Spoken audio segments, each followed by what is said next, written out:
আসসালামু আলাইকুম গাইজ, আশা করি প্রত্যেকে ভালো আছেন। আমি আপনাদের কথা দিয়েছি নোয়াখালীর ভাষায় এখন থেকে সব কথাই বলার চেষ্টা করব। তো যাই হোক, আমি শুরু করতেছি আর নোয়াখালীর ভাষা।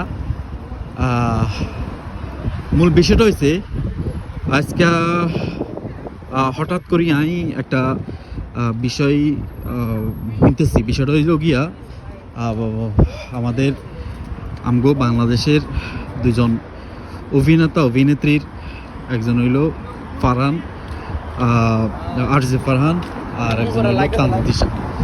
তো হেতাগো দুজনের আই একটা কনভারসেশন শুনছিলাম।